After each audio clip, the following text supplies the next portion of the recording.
Assalamualaikum dan salam sejahtera, bertemu kembali dengan Cikgu Nurul. Okey, hari ini kita akan masuk bab 3, masih bab 3 iaitu sistem persamaan. Okey, masih dalam persamaan serentak yang melibatkan satu persamaan linear dan satu persamaan tak linear, tetapi dalam kaedah yang terakhir iaitu kaedah perwakilan graf. Assalamualaikum adik-adik, kita masuk persamaan serentak yang melibatkan satu persamaan linear dan satu persamaan tak linear.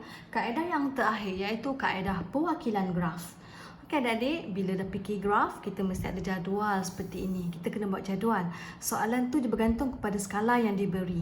Okey, di sini cikgu contoh cikgu bagi X, dia punya domain 0 hingga 5. Jadi kita nak cari nilai Y. Okey, disebabkan kita ada dua graf ni. Graf yang pertama, okey, nilai Y bila 2X tambah Y sama dengan 4. Okey, lagi satu,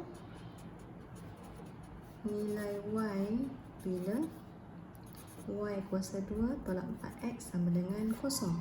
Okey, apa maksudnya ni? Okey, maksudnya begini adik-adik. Okey, cikgu ambil kertas lain lah. Okey, contohnya begini. Cikgu selesaikan dulu untuk yang pertama. Okey, ni X kosong. Okey. Okey, cikgu selesaikan untuk persamaan 2X tambah Y sama dengan 4. Okey. Bila X sama dengan 0, gantikan 0. Ni 0, jadi Y cikgu dapat 4. Okey, bermaksud kita isi. Oh, bila X kosong dapat Y 4. Itu maksudnya. Okey, contoh pula. Contoh yang seterusnya. Okey. Bila X sama dengan 1, jadi kita gantikan. 1 tambah Y sama dengan 4, jadi Y 4 tolak 2, jadi cikgu dapat 2. Okey, bermaksud bila X 1, Y 2. Okey, dan seterusnya. Adik teruskanlah. Nanti kalau adik teruskan, nanti akan dapat 0, negatif 2, negatif 4, negatif 6. Selesai. Ini graf yang pertama. Okey, contoh yang seterusnya adik-adik. Okey, berdasarkan persamaan yang kedua. Y square tolak 4X sama dengan 0. Okey, jadi cikgu gantikan. Okey, ni X kosong. Bila X sama dengan 0, kita gantikan 0. Jadi Y square sama dengan 0. Square root 0, 0 lah. Jadi kita akan dapat 0 di sini. Okey, begitu ya adik-adik. Okey. Okey, contohnya bila X sama dengan 1. Bila X sama dengan 1, Y kuasa 2. Gantikan 1. Cikgu dapat 4. Ingat bila square root sesuatu nombor untuk add math, okey, mesti jawapannya plus minus 2. Maksudnya plus minus 2. Maksudnya 2 dan negatif 2. Itu maksudnya tau. Okey, cikgu bagi contoh yang terakhir di sini. Bila X sama dengan 2 kat sini, 2. Jadi Y square sama dengan 8. Okay, square root 8 kita akan dapat perpuluhan banyak adik-adik. Kita cukup ambil sekadar satu tempat perpuluhan saja. Satu tempat perpuluhan. Plus minus 2.8. Jadi plus minus 2.8. Okey, kalau adik teruskan working step yang cikgu tunjuk ni, kita akan dapat nilai kat sini plus minus 3.5, plus minus 4, plus minus 4.5. Okey, begitulah adik. Jadi seterusnya tengok video seterusnya selepas ini bagaimana kita nak melukis graf dan macam mana kita nak dapat penyelesaian. Okey, untuk menggunakan kaedah perwakilan graf, macam biasalah kena ada kertas graf. Okey, ada kertas graf dan baca betul-betul. Kadang-kadang soalan dia menyatakan nak scale apa untuk paksi X dan scale apa untuk paksi Y. Dan cikgu di sini menggunakan 2 cm untuk 2 unit untuk paksi X dan paksi Y. Dan kita nak plot berdasarkan jadual yang kita buat tadi ya. Ini jadualnya.